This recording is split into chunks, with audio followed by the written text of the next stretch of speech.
کیا ہو اگر ایک عالمی طاقت کسی دوسرے ملک کے صدر کو راتوں رات اغوا کر لے؟ یہ ایک فرضی منظرنامہ ہے، لیکن یہ طاقت، تیل اور بین الاقوامی قوانین کے بارے میں بڑے حقیقی سوالات کو جنم دیتا ہے۔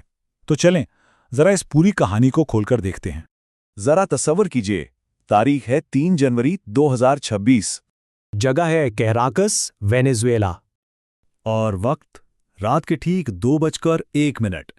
پورا شہر گہری نیند میں ہے، لیکن اندھیرے میں ایک بہت بڑا ڈراماٹک آپریشن شروع ہونے والا ہے۔ یہ آپریشن مطلب فوجی مہارت کی ایک مثال تھا۔ جیسے ہی صدر ٹرمپ کی منظوری ملی، ایک سائبر حملے نے پورے شہر کو اندھیرے میں ڈبو دیا۔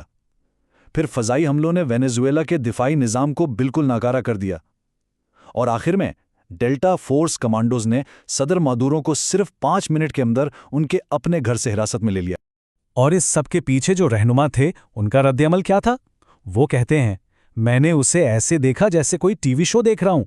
یہ الفاظ اس آپریشن کے پیچھے کی ذہنیت کو بالکل صاف کر دیتے ہیں کہ یہ ایک فوجی کارروائی سے زیادہ ایک تماشا تھا۔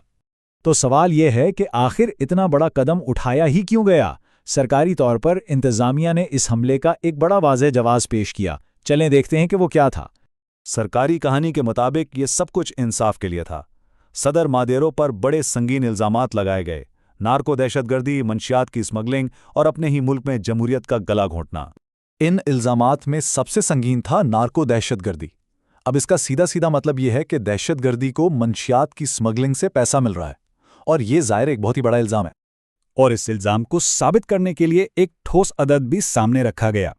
دعویٰ یہ تھا کہ وینیزویلا سے ہر سال 250 میٹرک ٹن کوکین اسمگل ہو رہی ہے۔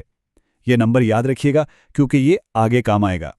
لیکن سوال یہ ہے کہ کیا یہی پوری کہانی ہے؟ ذرائع کے مطابق منشیات کے ان الزامات کے پیچھے ایک بہت گہری، بہت پرانی کہانی چھپی ہوئی ہے، ایک ایسی کہانی جس کا تعلق تیل سے ہے۔ دیکھیں، وینیزویلا کی اہمیت کو سمجھنے کے لیے صرف ایک بات جاننا کافی ہے۔ اس کے پاس دنیا کے سب سے بڑے تصدیق شدہ تیل کے ذخائر ہیں، 303 بلین بیرل۔ یہ سعودی عرب اور امریکہ سے بھی زیادہ ہے۔ تو جب اتنا بڑا خزانہ داؤ پر لگا ہو تو پھر محرکات خود بخود سمجھ آنے لگتے ہیں۔ امریکہ اور وینیزویلا کا رشتہ ہمیشہ سے تیل کے گرد ہی گھومتا رہا ہے۔ جب تک امریکی کمپنیاں وہاں کا تیل کنٹرول کر رہی تھیں، تب تک تو وہ امریکہ کے بہترین دوست تھے۔ لیکن پھر 2001 میں صدر شاویز نے تیل کی صنعت کو قومی ملکیت میں لے لیا، اور بس اس کے فوراً بعد ہی تعلقات بگڑنا شروع ہو گئے اور پابندیوں کا ایک نیا دور شروع ہو گیا۔ یہ ایک بڑا واضح پیٹرن ہے۔ اچھا، اب اس 250 میٹرک ٹن والے الزام پر واپس آتے ہیں۔ ذرائع کے مطابق ڈیٹا ایک بالکل مختلف کہانی سناتا ہے۔ پڑوسی ملک گواٹیمالا سے 1400 میٹرک ٹن کوکین برآمد ہوئی، یعنی وینیزویلا سے تقریباً 6 گنا زیادہ۔ تو اگر منشیات روکنا ہی مقصد تھا تو پھر نشانہ وینیزویلا ہی کیوں تھا؟ اور اگر بات امریکہ کو درپیش اصل منشیات کے خطرے کی ہو تو وہ تو کوکین ہے ہی نہیں، وہ فینٹینل ہے، اور یہ زیادہ تر میکسیکو سے آتی ہے۔ اور اس جان لیوا تجارت میں وینیزویلا کا کردار بالکل صفر۔ تو اس سے منشیات والا جواز جو ہے وہ اور بھی کمزور ہو جاتا ہے۔ تو پھر اصل محرک کیا تھا؟ شاید اس کا جواب صدر ٹرمپ کے اپنے ہی الفاظ میں ملتا ہے۔ انہوں نے کہا، یہ امریکہ کی تاریخ کی سب سے بڑی چوری تھی، انہوں نے ہم سے تیل چھین لیا۔ یہ الفاظ، ہم سے تیل چھین لیا، سب کچھ واضح کر دیتے ہیں، ہے نا؟ اس ایک آپریشن کا اثر صرف وینیزویلا تک محدود نہیں رہا، اس نے پوری دنیا کے لیے ایک بہت خطرناک مثال قائم کی اور بین الاقوامی قانون کے بارے میں بڑے سنگین سوالات کھڑے کر دیے۔ اس کارروائی پر جو عالمی رد عمل آیا وہ بہت تیز اور بالکل واضح تھا۔ لاطینی امریکہ ہو، چین، روس یا یورپی ممالک، سب نے اس کی مذمت کی۔ یہاں تک کہ اقوام متحدہ نے بھی اسے اپنے چارٹر کی کھلی خلاف ورزی قرار دیا۔ مطلب پوری دنیا میں اس بات پر اتفاق تھا کہ ایک حد پار کر دی گئی۔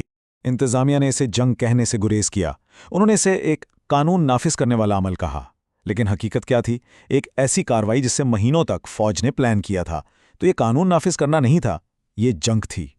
کیا کوئی قانون نافذ کرنے والا ادارہ 150 فوجی طیارے استعمال کرتا ہے؟ اس آپریشن میں یہی ہوا۔ یہ پیمانہ کسی پولیس کارروائی کا نہیں بلکہ ایک مکمل حملے کا ہے، اور پھر اس کی انسانی قیمت بھی تھی۔ اس نام نہاد قانون نافذ کرنے والے عمل کے دوران 40 جانیں گئیں۔